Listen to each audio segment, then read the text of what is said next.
Coming up on TekThing, Nintendo Switch is not the new Wii. I can't build my Ryzen PC. The very best in earbuds. Is your VPN safe? And the Brave browser. All coming up on TekThing. Thank you, patrons. Without your support via patreon.com/TekThing, we wouldn't be able to make the show for you every week. Join the crew that makes TekThing possible at patreon.com/TekThing. Thanks. I'm Shannon Morse. And I'm Patrick Norton. And this is TekThing, where we have something useful in every single show. Yes. And today we have shiny things. Yes, we do! I just want to point out, though. What? Well, your shiny thing works. My shiny thing, enormously difficult to build a PC without a compatible motherboard. Aw, you haven't gotten the motherboard yet, but you ordered one. Thanks, Amazon. Aw. They'll let me know when they have an idea of when it might be available. Oh, no. It's okay. I'm driving out to Roseville. I can't even drive to Sacramento, sold out, so I got to drive to Roseville to find a motherboard. Are you serious? I'm serious. Wow. Oh, yeah. 200-mile round trip. Oh, that's horrible. Thanks for making me buy that bundle, Amazon. That really worked out well for me. Oh. Saved no money and didn't get my motherboard. That stinks. Yeah, I'm not bitter. Not in the least. I'm excited. Eventually I'll get to build this machine. You will. And we'll share the glory with you. In the meantime, into the laundry pile. I kid. Oh my goodness. In shinier, happier news, you've spent most of the last 96 or 120 hours embraced in your beloved Zelda. Yeah. Or actually embracing your beloved Zelda. Well, I got it. Would be more accurate. I ended up getting the Nintendo Switch on Friday. I did a pre-order at Best Buy, and I did get all of the components for my Nintendo Switch. It's $299, so about $300. And then, of course, games are separate pricing from that. There's also a bunch of extra accessories, but in the box with the Nintendo Switch, you get a nice little dock so that you can plug this into your TV. You also get an HDMI cable, you get your little power cable, and then you get these two things called Joy-Con controllers, which are attached on the two sides. Yeah. Wait a minute, you switch between You a switch. mobile device And then you plug it in. and a console Like on your that. television. And then it plugs in right there, and then you get it on your big TV. And then you also get this nice little adapter, which is way easier to play on. More on that in a bit. And you get these two wrist wraps, which basically just slide into the Joy-Con controllers, and then you stick these on your wrists. So you don't pull a Wii on the screen incident. Yeah, exactly. So you can play this with the Joy-Cons attached, like what I have right here. You can also play it with the Joy-Cons unattached as a tablet on a table. So it has a nice little kickstand, and I'll review the kickstand as well. Or you can dock it into the dock like so, and then you can play it on your nice big TV. Yay. Yay, so super easy. If you have two-player games as well, you can also play 1v1 with the Joy-Cons, so one person would have one, the other person would have the other one. So the specs on this little guy, and I'll turn it on so you can actually see the screen on here. It's a capacitive touch screen, and it's quite responsive. It's also 6.2 inches, it's an LCD screen, and the resolution on this is 1280 by 720, so it is not full 1080p. Of course not. It does feel like plastic. It is definitely going to scratch up if you aren't careful, and it does get really, really bright, but it is also quite glossy, which you can definitely tell with our studio lights in here. So glaring sunlight, I did play this in the sun quite a bit over the weekend. It's really annoying. So I don't play it in the sunlight because I was like, I can't stand this. I can't see what I'm doing. Are you going to put a screen protector on it? Yes, I am intending to put one on here because I know that just sticking this in my purse, I'm going to scratch it. And lastly, it responds quite well to any of my touches, so I can do things like click here and then press 3 times so that down on the bar, of course, and then I can click into a game if I have a game currently installed in it or what have you. It's pretty lightweight. It's only 0.88 pounds, and that's with the Joy-Cons attached to it, so it doesn't get tiresome to hold it in your hands while you're playing. As I mentioned before, there is a kickstand on the back, and this hides a micro SD port right here, so you can expand your storage up to 2 terabytes of storage is what Nintendo is quoting. The kickstand does feel very flimsy, and you can tell that it's kind of just, well, it's a little floppy, but it works fine on a table if you set it there and then you take your Joy-Cons off and start playing with just the Joy-Cons. There'll be a cottage industry in repairing those or replacing those as children and adults rip them off by accident. Totally will, totally. One thing I noticed though is that my preferred playing style is not on the table. I don't really do that very much whenever I'm playing with the Nintendo Switch. It does come with 32 gigs of internal storage and 4 gigs of RAM. So it is incredibly responsive whenever you're booting into a game from sleep mode or you're browsing the different menus on the actual installation of the software on here. I did notice one instance of screen lag while I was playing Zelda Breath of the Wild, where I was crouching in some tall grass and there was wind blowing everywhere and the grass was swaying in the wind. There was a bunch of action all over the screen on the display, and the grass seemed to stutter for a little bit. I couldn't recreate this so that I could get it recorded. It only happened once, and I was just like, that was a weird little glitch. Texture loading problem or something. It might have been, and I don't know if that was a CPU issue or what, but if anybody else has noticed that with their own Switches, let me know. There is a speaker grill on the top, and that is where you get all of your audio out. So if I put a game in here in the game console, the game card installation. Buy carts. Yeah, you do. You have to buy cards. It's kind of weird. But if I put a game in here and I load it up, you can kind of hear the audio on here. Yes, Snubs is playing. So I'll let that boot up, and while I'm doing that, I'll let you know a little bit more about it. It's pretty simplistic out of the console itself, since it just has that one grill. There is a headphone port as well, right on the top. That definitely helps a lot with the sound quality, because then you get that nice like stereo sound, and it's not just like this one tinny speaker. That's not a cheap, long, skinny speaker that was stuffed as an yeah, on top of the console. Exactly. So there it goes. So you can tell it's kind of tinny. It's very reminiscent of like a smartphone speaker. It does also have 2 USB 2.0 ports, and both of those are on the dock on the side right here. And then there's also a USB 3.0 dock. And I love that they covered up the cable area, so it's like nicely cabled. But there's a USB 3.0 right there, as well as full HDMI, and you have your USB-C for your power adapter. Yeah, it's USB-C. Oh, be quiet. I'm gonna turn down the volume now so it doesn't annoy us. I would assume for the USB, you'd probably use that for things like Ethernet adapters if you wanna do that instead of wireless. It does take 5 gigahertz wireless, which is way cool. Or wired controllers, because I'm gonna assume they're probably gonna make wired controllers for this in the future. That would be my guess. My favorite mode whenever I'm playing this is actually docking it into the little dock that it comes with, which is basically just a piece of plastic with a built-in USB-C port for it. The Switch display is only 720p like we mentioned, but it seems to upscale to 1080p whenever it's docked, which is super cool, and it looks absolutely beautiful when it's on like a big screen TV, especially with Zelda Breath of the Wild, because it's just a gorgeous game. And it'll give you a nice stereo surround as well when it's docked, which you don't get out of the speaker, as I mentioned. HDMI. Yay, HDMI. The Joy-Cons, when those are not attached, and I'll unattach them for you, they will last for upwards of 20 hours. Nice. Yeah, they do a long, long time, and these things are freaking tiny. Do they only charge off of the display? Yeah. Okay. So you got to plug them into the display for them to actually charge for you. What are you doing? Are you playing games? I was trying the tiny little buttons and suddenly realized I may be doing something terrible to your Zelda game. So I'll just hold up the tiny little controller. It's not bad. That's funny. It's not bad to use, but it is the kind of thing you expect a cat to drag onto the couch, and you'll find it 4 or 5 months later. I'm a little nervous about that. So with the battery life on those Joy-Cons, after about 6 hours of gameplay in one sitting, I had barely even scratched like the battery surface off of those things. So I was like, dang, they're gonna last a long time without needing a charge. So I was cool with that. So speaking of these Joy-Con controllers, yes, they are quite tiny. They're very small. They are not ergonomic in any sense. They don't look like it. My nails make it very hard to press one of the menu buttons. I believe it's on that one, because you have the stick and then there's a little line button right above it for a menu in Zelda, and it's really annoying to press. Well, it's so, because they have to work like this. Yeah. but they also have to be a traditional Nintendo controller. Yeah, except it's that the weird. buttons are in the center. So I noticed that if I play this for like 4 to 6 hours, my hands will start cramping up after holding them for a long time.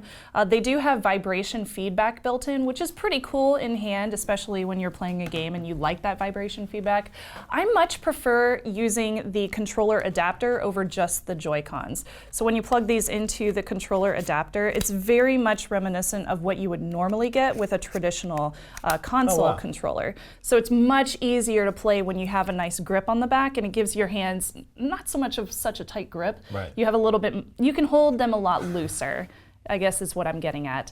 The right one lost connectivity once while it was in sleep mode and charging.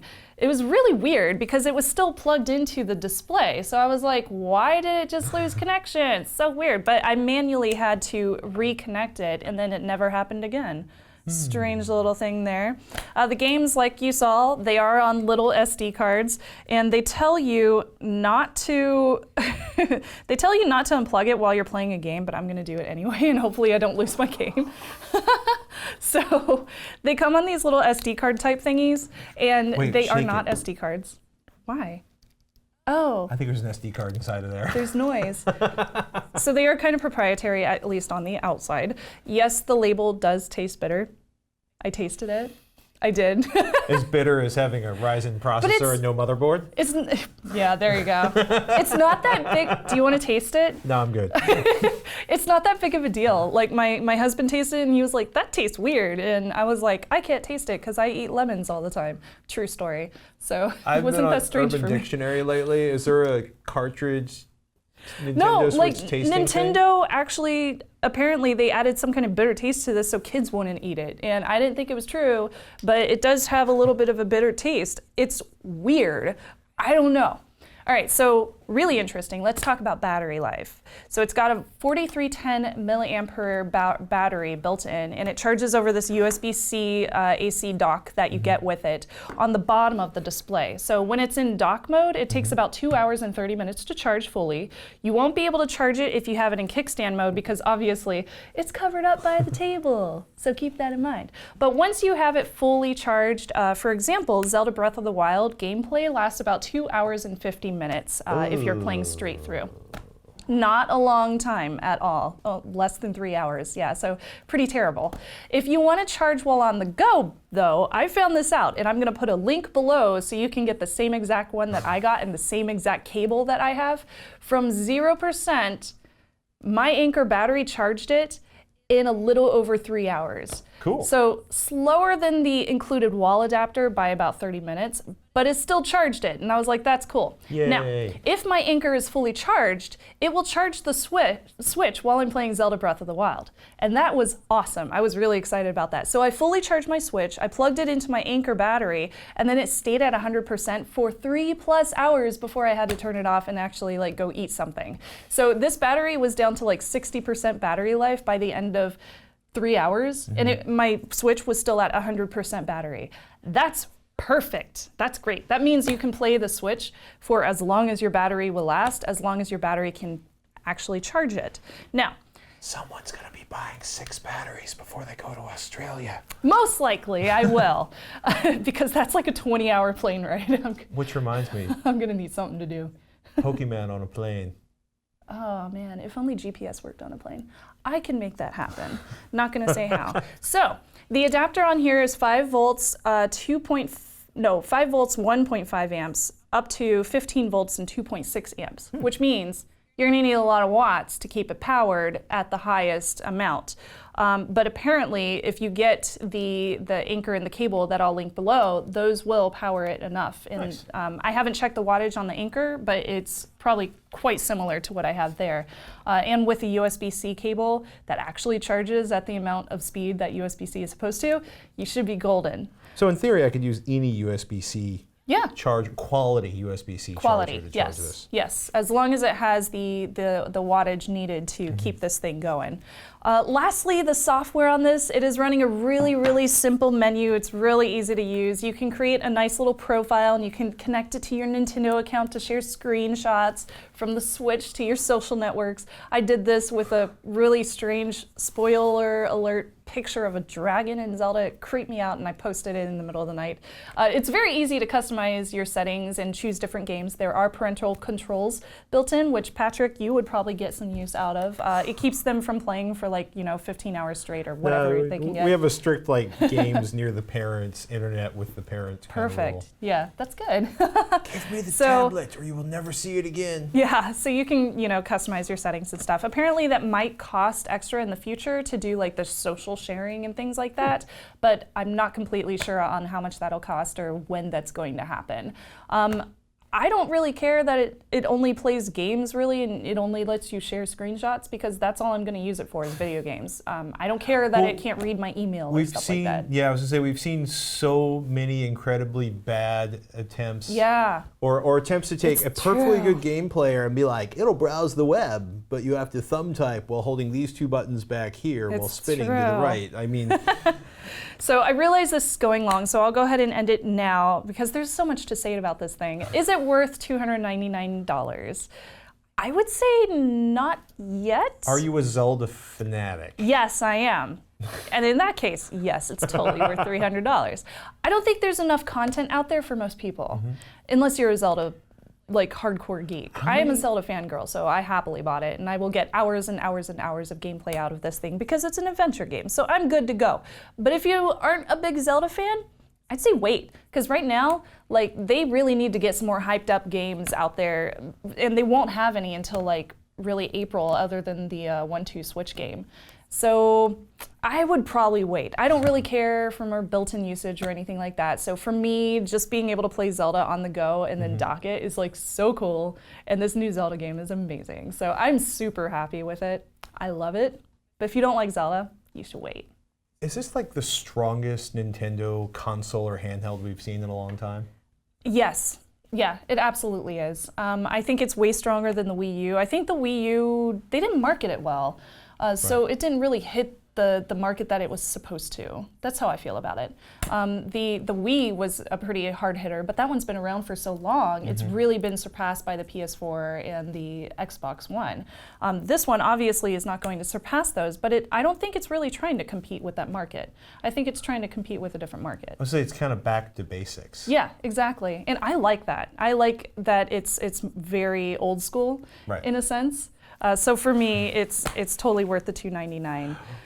It's cool. Rather than trying to convince the non-gaming population to hold a couple of sticks while not flinging them through the television, let's address the core audience that likes to play games. Yes, That's crazy. Exactly. Crazy. So that about wraps up this review of the Nintendo Switch. Let me know what you guys think below as well. If you have any other questions too, I'm looking into everything about this, so I'll be happy to answer whatever questions you guys have.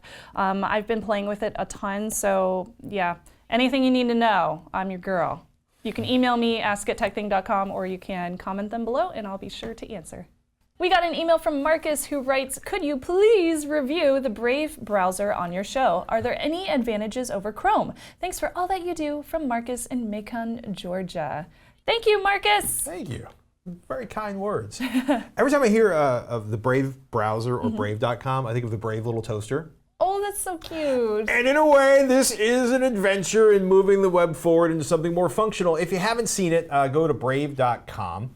And you get a website that is all about a new browser. It's a pretty compelling combination of ad blocking and micropayments, right? It's a browser. Right. Look, I have a browser. It has tabs. And everything works so far. The switching between tabs is a little, it's not as smooth as, say, Google Chrome is. But yeah, they seem to preload it before you actually click on the new tab. But you can use you can use keyboard shortcuts like Control Tab. Yeah, Control Tab works on there. That's what I use. If you take a look, right, so this is, if you open up a new tab, you get to see this, 57 trackers blocked, 57 ads blocked, 31 HTTPS upgrades, and 6 seconds estimated time saved because you're not waiting for all the ads to load. And something you noticed is that, let's say we go to Forbes.com, which invariably gives you, wait, Right. So Forbes normally has about a 3-second advertisement at the beginning of it, like a Forbes quote of the day. And if you have an ad blocker installed on Chrome, it blocks you from continuing onto the news. On Brave, though, if you go to the same news article on Forbes.com, it skips that 3-second wait time, and it also skips that ad blocker notification, and it takes you right to the article. So it seems to, and maybe this is a JavaScript thing on the back end of Brave server, but maybe they block all of the ads while they are transmitted over to your browser before they actually hit your computer. Yeah. So you don't see anything, and it speeds up the transmission time. If you've never been to Forbes.com, there's that wait window, right? Yeah, the wait window. And if you have an ad blocker on, then it's like, please whitelist this. And what I usually do at that point is cut and paste the link and go into a browser I don't have an ad blocker on. Yep. So Brave is kind of put together by Brendan Eich, the inventor of JavaScript. And their thing is, unlike Chrome, they are blocking all the ads and they are eliminating as many tracking tools to protect your privacy as possible. So it's kind of like a super cloaked browser that you would normally have to load a bunch of plugins to create, except it is that way for everyone who downloads it and runs it. What's kind of compelling about this, or what really makes it different from just running an ad blocking tool, is they have the Brave payment system. That is their goal, to offer payments to publishers, because people deserve to eat in exchange for the content they create for you. So welcome to Brave Payments. Yep. So if you go into your preferences and go down to payments, you have the option to turn it on. And when you do that, it's going to tell you whatever sites you go to. For example, today I went to WikiLeaks because they did the CIA leak. So, and you can do a monthly budget, and it will divide that money amongst the sites that you go to the most. And then the contributions will be I guess, donated in a way to the websites that you visit the most. So it's interesting. It's interesting. Yeah, because they are trying to lead. They are trying to create a carrot to compel publishers. They want publishers to go like, okay. Yeah. Brave's got money for us because a whole bunch of people, like this is a Brave payment, you do $5, maybe you do $100, and the stuff you visit the most, the idea is that it's going to, like you said, divvy it up amongst them. But the publishers have to contact Brave and say, yeah, we'll take your check. Yeah, exactly. And if that happens, right, if Brave succeeds, you'll be able to read all the content on the web without managing subscriptions to a zillion individual websites or having umpteen zillion ads and tracking tools on every page you load. Amazing. And the people who create the content that you enjoy so much get to eat. It's like a win and a win and a win. Yeah. So if you're not running an ad blocker, you might have no idea how many websites reject browsers with ad blockers. Yeah. They basically subscribe or whitelist us to see the story, or how much faster websites loads with the ads and the tracking tools block. That's what got me when I started to realize that my system, my fairly powerful Core i7 system, was being drugged down by the weight of 1,000 trackers. Oh, absolutely. On 100 web pages. So here's the thing, though. Brave's attempts to block tracking and keep you as private as possible will probably not be very popular with major online publishers, since in many cases they're as much or more interested in what they can learn about you as they are in making sure you see the ads, although those two things kind of go hand in hand, because they want to basically serve ads to a person they can identify as being valuable to the person paying for that ads. Yep. So the question is, will tons of websites partner with Brave, or will tons of websites, fire up their attack lawyers and get medieval on Brave? I would like Brave to succeed. Yeah. It's not going to be easy, because if you look at browser distributions, there's 3 or 4 different sort of overall, Chrome, depending on which set of stats you're looking at, is now between 48 and 60% of all browser usage. Wow. Yeah. So. Internet Explorer is down 15 or 20%. Actually, IE and Edge together are still well under 30%. And Firefox is a very tiny community. And Opera's makes Firefox look huge. And here's the thing, Brave doesn't plan on creating plugins for other browsers. And unlike some of the plugins we've seen, Brave is no ads. We're not Yeah. taking good ads. We're not taking payments to let good ads Right, through. yeah. We are killing all the ads, and we are trying to put in our monetary system. Yeah. It's rare for any kind of security-focused hardware or software like Brave to become popular. Well, this is convenience focused. Yeah, it's very convenience focused. So I would love to see them succeed as well. But just because it's not popular doesn't mean that you shouldn't use it if it's your best choice. And a lot of times with people who are security focused and security minded, Brave is a great choice for them. I like Brave from a consumer security focused standpoint. In the settings, for example, Adobe Flash is disabled by default, which is a great thing. Although they also disabled by default all the clearing private data stuff as soon as you close the browser, so it would clear everything every time you reopen it. I find that. So turn that stuff on. I want all my tabs on. I want my tabs to open next time I open my browser. Yeah, I do notice that they do have plugins for password managers. Oh, There's nice. nothing else. So for example, you can install a LastPass password manager plugin for this browser. And you can do other cool things like import your bookmarks so that they show up at the top from Chrome. So it does have some compatibility features like that, which can be quite useful. So is it one for me? Well, I like privacy. So Brave is one of those that I completely forgot about, but I'm really happy that you wrote in because it reminded me of how fast it is. It's surprisingly quick. It has DuckDuckGo as one of the default search engine options. I also tested it with Forbes and I found it was quite quick when loading. So I went directly to news sites and didn't have any ads, and I like that it loads quicker. So I think that's about it that I could say on Brave. Or that Luckily, it doesn't load ads that block your yeah, view, it doesn't load or make you ads. scroll, or do any of a number of other Right. irritating behaviors. I hope that publishers accept Brave payments. Yeah, me too. If you are curious, you should download Brave and try it. And Yeah. if you are serious about trying Brave, you should also get your monthly budget going and commit to Brave payments so that you are making a good faith effort to support the Absolutely. people that are creating content. Yeah, for I you. think that's very crucial for us to say again, is that it's really crucial to give companies like that some other payment means so that they can keep writing good articles for everybody. And I think donations is such a good way to go, so then you're not giving away your data. Yeah. And if you have a favorite website and they're looking for subscribers, subscribe. Oh yeah. It's much better to subscribe now than a year be like, what? What do you mean you couldn't make it on advertising? Yeah. I clicked on all the ads. Exactly. Oh my goodness. Yeah, advertising-based models are extraordinarily tough and getting tougher. And I hope Brave and all of the other things succeed. Got a question? Want to see us review something on TekThing? Got a tip or an idea? Please fire them out to ask@tekthing.com, or you can tweet @TekThing, @Snubs, or @Patrick Norton. And hey, if you want to be part of the crew that makes TekThing possible, please contribute to the show at patreon.com/TekThing. Just $1 an episode will make a difference, and you'll get access to all of our patron-only goodies. Thank you for your patronage. You make the show possible. And hey, if you can't donate, we understand. Keep sending in those emails, and if you could spare a moment or two to give our video the thumbs up on YouTube, like our Facebook page, or review TekThings on iTunes or your favorite podcatcher, we would surely appreciate it, because it all helps. Thank you so much for supporting TekThing, no matter how you do it. A few days ago, Patrick went to Audio Nerdvana, ears on with over $100,000 worth of electrostatic headphones. 3 pair.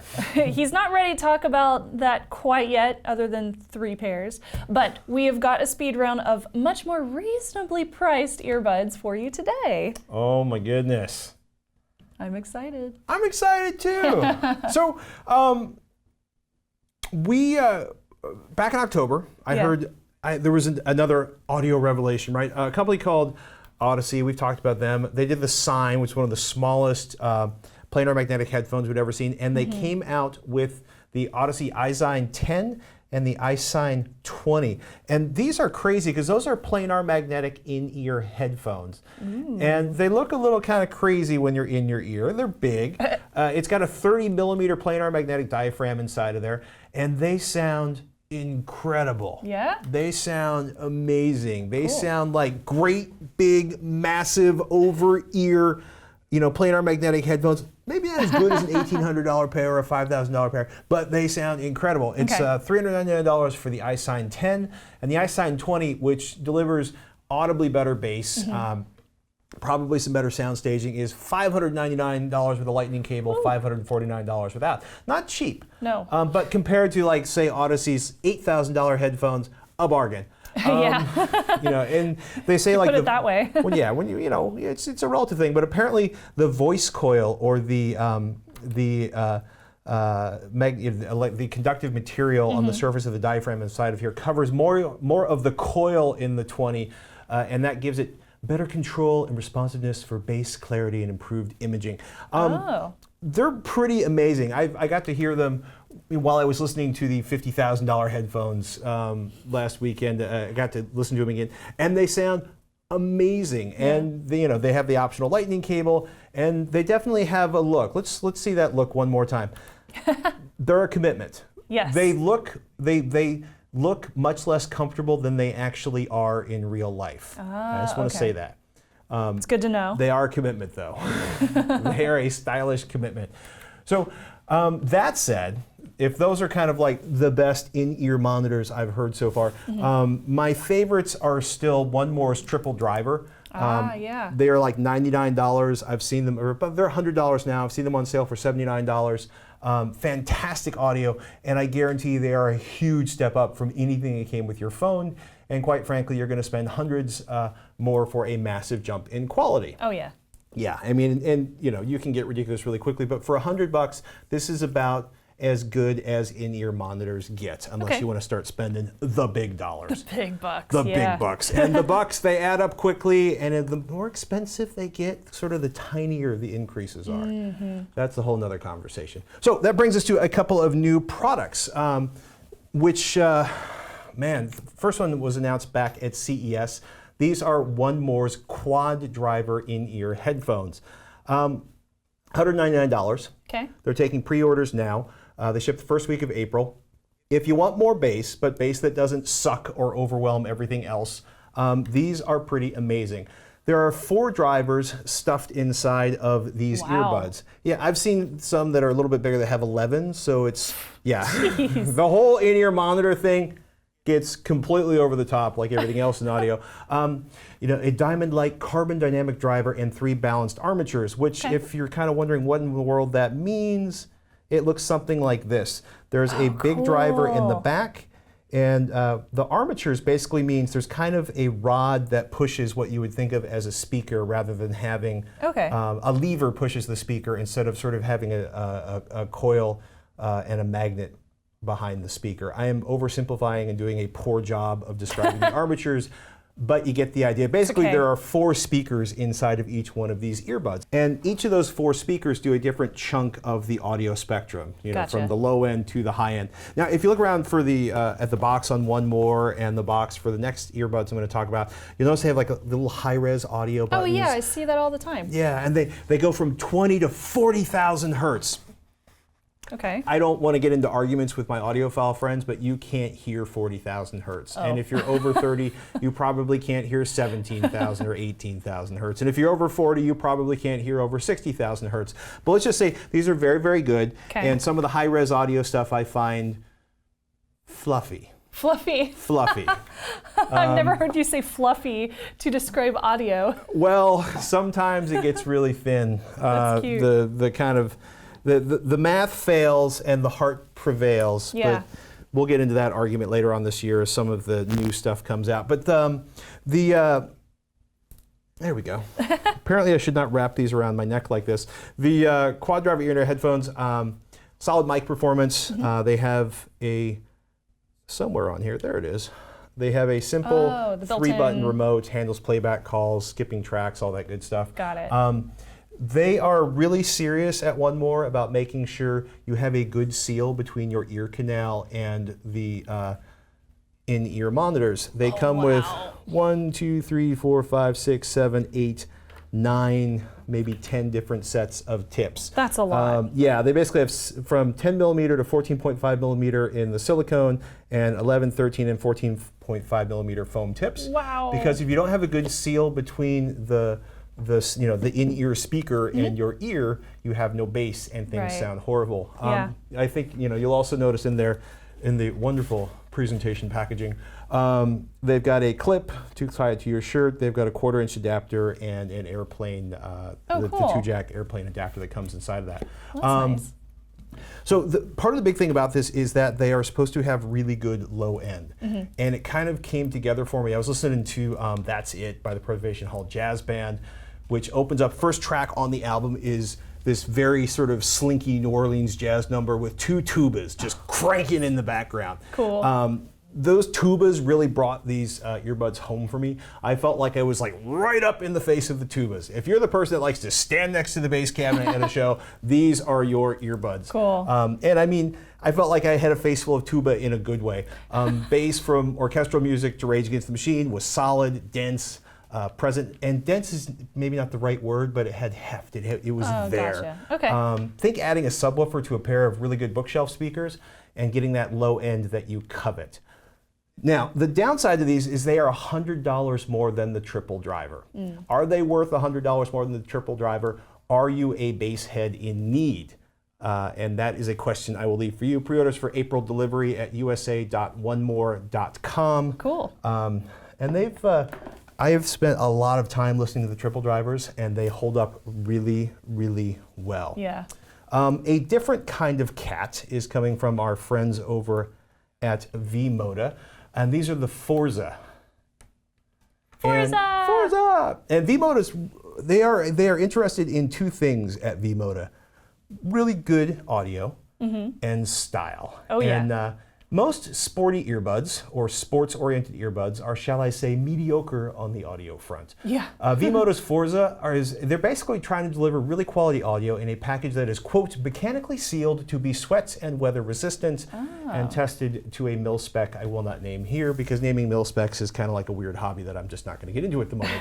I believe you're going to have to work very, very hard to kill V-Moda's Forza earbuds. They make really tough headphones. I have done terrible things while wearing the Crossfade M100s, and I was actually really delighted to see how V-Moda approached the Forza in-ears. First up, very, very comfortable. The package includes 4 different sizes of what they call their Bliss base level isolating soft silicone or silicone ear tips. Yeah.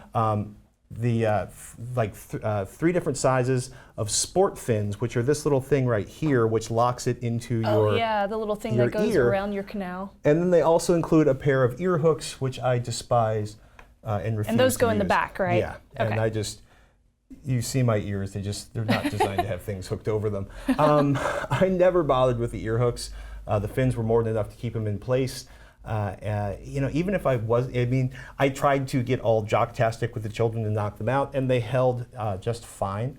And if I wasn't getting jocktastic with them, I would just pull the fins off because you end up with this super tiny, very, very light earbud in there. And you don't need them on there. No. Cool. Quality sound. I would personally probably take the One More triple driver over these purely from a musical sense because I think the One Mores have a little better separation of the instruments, probably because they have 3 drivers inside of them. But I would not go jogging in the triple drivers, and I sure would not take the triple drivers in the rain or snowboarding. The Forza is a really clean, simple design, a 5.8 millimeter neodymium dynamic type driver, i.e. a little tiny speaker, and we showed you the body on it is really, really small, and it delivers kind of a classic V-Moda. It's got a very, very mild V-shaped sound. Solid bass, big open highs. Mids aren't exactly recessed, but this is not sort of a flat lab type in-ear monitor. I was actually really surprised at how well they did at noise isolation, at least based on my listening in my car with the windows down at 70 miles per hour test. They got a built-in mic and remote. They offer separate iOS and Android versions. And V-Moda suggests you use the clip that comes in the box to clip the mic near to your neck for the best audio. Yeah. Cool. Get the mic close to your mouth, it works better. V-Moda loves style. You saw them kind of floating around here. They've got black, they've got orange, they've got white, they've got $20 optional 3D printed caps for flair. And something I really like that they've started doing is the Immortal Life program. Oh. Yes, they have a 2-year warranty on manufacturer defects, but if, quote, your headphones have been overused, broken, or fail outside of the warranty period, V-Moda will trade you a 50% coupon towards the purchase of a comparable headphone model from V-Moda. That's pretty good. Send in the gear you killed, and they'll send you a 50% off coupon. Yeah. that seems nice. That's cool. That's more than they have to do, and a lot more than most headphone manufacturers would do. Yeah, what you'll usually get. Yeah.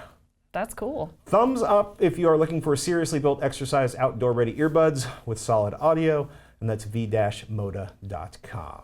We got an email from Doug who writes ask@tekthing.com. You have convinced me that having a VPN is necessary when using public Wi-Fi. Woohoo! Woohoo! A few years ago, I bought a 3-year subscription to VPN Unlimited before a trip overseas. You mentioned a couple studies testing VPNs, but I haven't seen that particular one listed in any of them. Have you heard anything about VPN Unlimited? Is it one of the decent ones, or should I look elsewhere? Thanks, from Doug. Thank you, Doug. Man, we get a lot of questions about VPNs.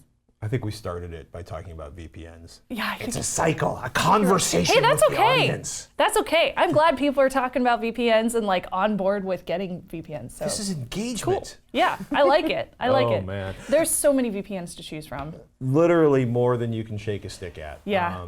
Most of the studies you're thinking of or articles we pointed out where like torrent freaks, for example, are very, very adamant about discussing VPNs. Yes. If you've never seen it, vpnunlimitedapp.com is the website, and they have what they call Keep Solid Wise, which provides an extended online freedom, allowing free access to all legal web content. Thanks to using the TCP 443 port and with the OpenVPN protocol forming its backbone, our new stealth technology becomes extremely difficult to detect and block. Now when your VPN traffic appears like an innocent-looking transformed traffic instead, basically standard HTTPS, right? That's the whole point. Okay, so that's a lot of marketing speak for HTTPS and OpenVPN. So, you know, it's a VPN. So if you kind of, they have like, you know, they basically say it should allow you through the Great Firewall in China. They are also very clear that they do not support torrents. The primary goal of VPN Unlimited is not to download torrents, but to offer online security. There are limited cases when our technical team had to decrease the connection speed because of torrenting. We allow legal uses of P2P file sharing on US, California 1, Canada, Ontario, Romania, Luxembourg, and France servers. For the most part, how do they know? Well, that's always the interesting question, right?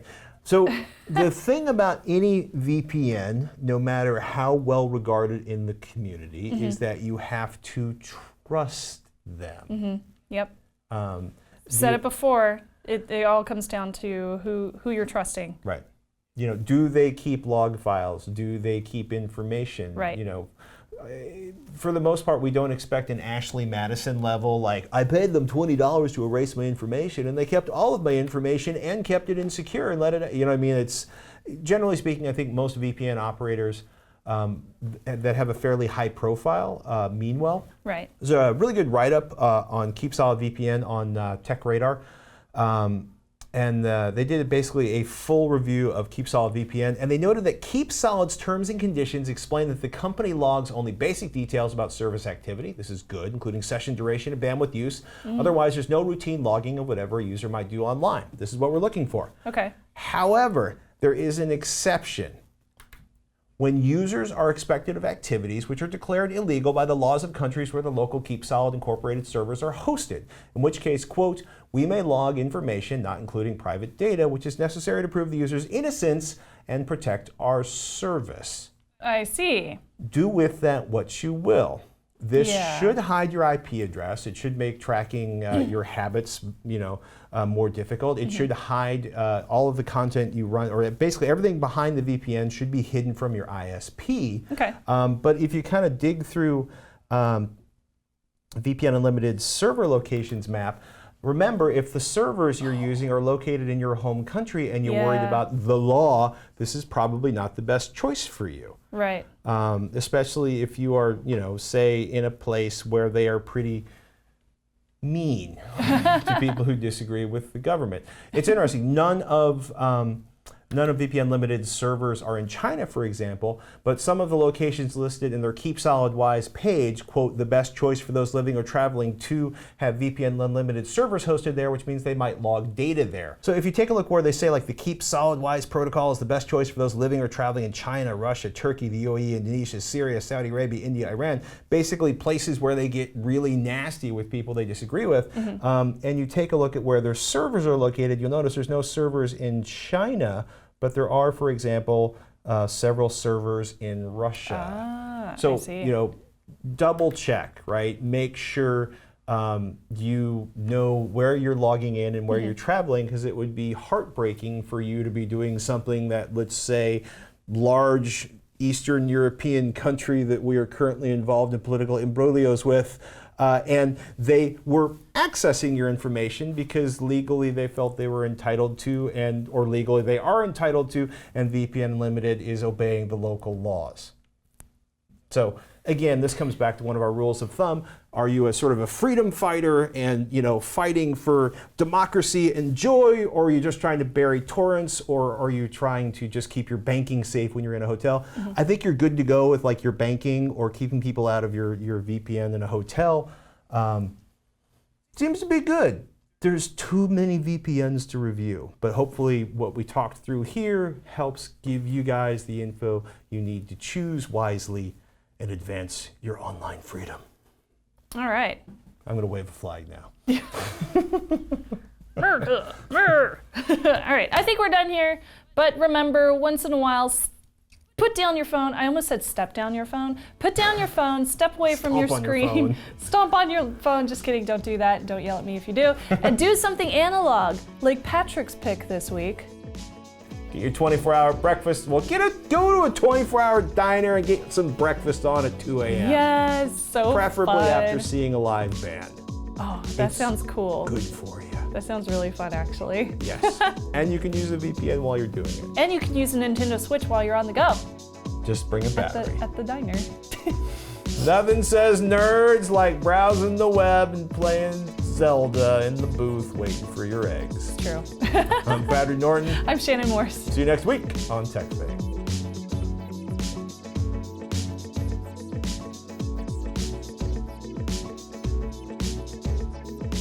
So I definitely brought my Nintendo Switch to Napa and went to a winery and I was wine tasting and I was like playing with the Switch at the same time. I love the fact that you weren't actually trying to catch Pokemon at the same time. I was trying to do that too. Yes! Unfortunately, when we went in the cellar, there was no cell phone service, so I couldn't catch the chikorita that was just chilling right outside. You could have gone outside. I could have, but there was wine, so I didn't. So, in the snubs order of the universe, we have just discovered that wine takes precedence over Pokemon. Yeah. Only time will tell where the Switch lies in this order. I'll let you know. I'll update you on that. This is exciting. I just feel like we've just broken new ground here.